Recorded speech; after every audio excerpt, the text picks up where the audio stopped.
ऐसा करिए समधी जी, आप बहुत दिनों से अपनी बिटिया को बुलाने के लिए परेशान थे, तो आप यहाँ आकर कुछ दिनों के लिए उसे अपने साथ ले जाइए। कमला जी ने अपनी बहू गर्विता के पिता समीर जी को फोन करके कहा, और फोन पर ये सुनकर समीर जी तो मारे खुशी के उछल ही पड़े। अरे सुनती हो ममता? समीर जी ने अपनी पत्नी ममता जी को आवाज लगाते हुए कहा।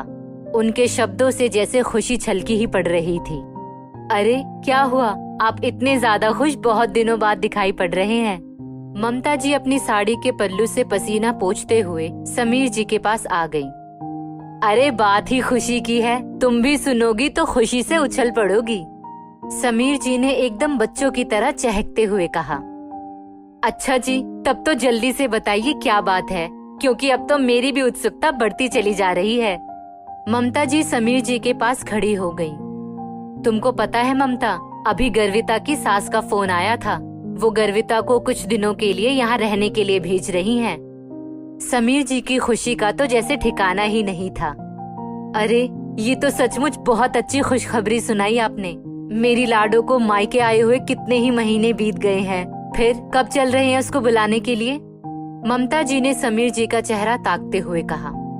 अरे कल सुबह ही गर्विता को भेजने की बात कही है उन्होंने, समीर जी अति प्रसन्नता के साथ बोले। तो फिर ऐसा करिए, आप जाकर फटाफट समधन जी की मनपसंद मिठाई और फल ले आइए। अब जब कल सुबह सुबह ही निकलना है तो फिर मौका नहीं मिल पाएगा, ममता जी ने कुछ सोचते हुए कहा।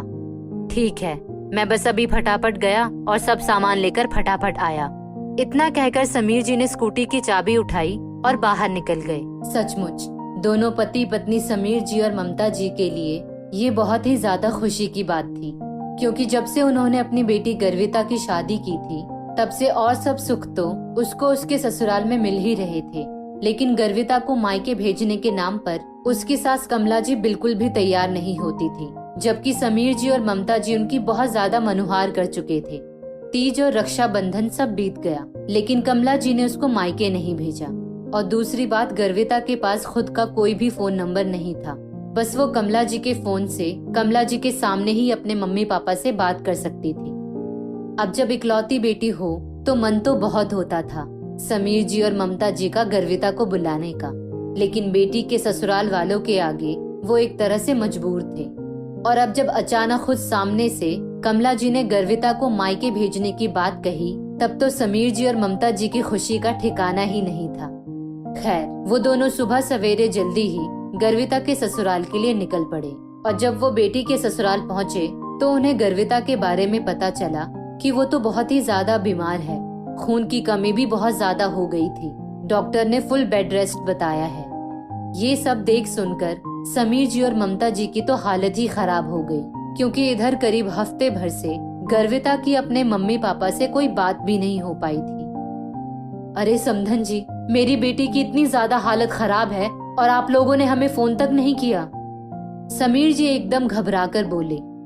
ये कैसा आरोप लगा रहे हैं हमारे ऊपर? कमला जी एकदम तड़क कर बोली। मैंने कल किया ना आप लोगों को फोन। समधन जी, कल फोन किया, इससे पहले भी तो आप हमारी बेटी की तबीयत के बारे में हमें बता सकती थी।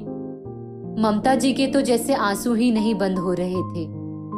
देखिए, आप लोग फिजूल की बातें तो करिए मत, आप लोग इसको अपने घर ले जाइए और खूब जी भरकर सेवा कीजिए, और अब तक के इसको मायके ना भेजने के सारे गिले शिकवे मिटा लीजिए, कमला जी ने बिना किसी लाग लपेट के कह दिया। नहीं समधन जी, इस हालत में तो हम लोग अपनी बेटी को उसके मायके लेकर नहीं जाएंगे। शादी के बाद सिर्फ पग फेरे के अलावा आपने 4 दिन को भी उसको हमारे पास नहीं भेजा, और अब जब उसकी हालत इतनी खराब है तब हम लोग उसको अपने साथ लेकर जाएं। एक बात कान खोलकर सुन लीजिए, मेरी बेटी इसी घर में रहेगी और आप सब लोग उसकी देखभाल करेंगे, और अगर हमारी बेटी को कुछ भी हुआ तो मैं सब रिश्ते नाते भूल जाऊंगा। पता नहीं समीर जी के अंदर इतनी हिम्मत कहाँ से आ गई थी। और हाँ, अब तक तो मैं सोचता था कि बेटी के ससुराल में कुछ भी खाना पीना और रहना उचित नहीं है, लेकिन अब ममता थोड़े दिनों तक गर्विता के साथ ही रहेगी, जब तक मेरी बेटी पूर्ण रूप से ठीक नहीं हो जाती। उसके बाद मैं ममता को अपने साथ लेकर जाऊंगा। बिल्कुल ठीक कह रहे हैं आप समीर, जब तक मेरी बेटी पूर्ण रूप से स्वस्थ थी तब आपने काम धाम के चक्कर में उसे हम लोगों के पास नहीं भेजा। अब जबकि वो बीमार है तब आप उसे हम लोगों के साथ भेजने के लिए तैयार हैं, लेकिन गर्विता यहीं पर रहेगी। ममता जी ने भी पति की हाँ में हाँ मिलाते हुए कहा तो कमला जी चालाकी दिखा रही थी कि समीर और ममता जी गर्विता को साथ लेकर चले जाएंगे तो उनके बहू की दवाइयों और देखभाल के लिए खर्च होने वाले पैसे बच जाएंगे। समीर और ममता जी खुद अपनी बेटी के ऊपर पैसे खर्च करेंगे, लेकिन समीर और ममता जी ने गर्विता की सास की चालाकी पर पानी फेर दिया था। बिल्कुल ठीक कह रहे हैं समधी और समधन जी, गर्विता यहीं पर रहेगी और समधन जी भी उसके साथ सिर्फ उसकी देखभाल के लिए रहेंगी। और कमला, तुम घर का काम काज अपने हिसाब से निपटाना। इतनी देर से चुप बैठे गर्विता के ससुर मोहित जी बोल पड़े, क्योंकि वो खुद अपनी पत्नी कमला के व्यवहार से बहुत दुखी रहते थे।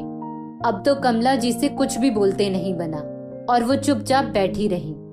माँ की सेवा और देखभाल से गर्विता कुछ ही दिनों में पूर्ण रूप से स्वस्थ हो गई।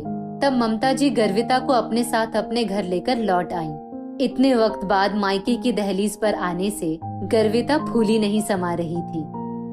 दोस्तों, इस स्टोरी को लेकर आपकी क्या राय है, नीचे कमेंट करके जरूर बताइएगा और ऐसी ही और भी बेहतरीन वीडियोस के लिए हमारा पेज जरूर फॉलो करें। धन्यवाद।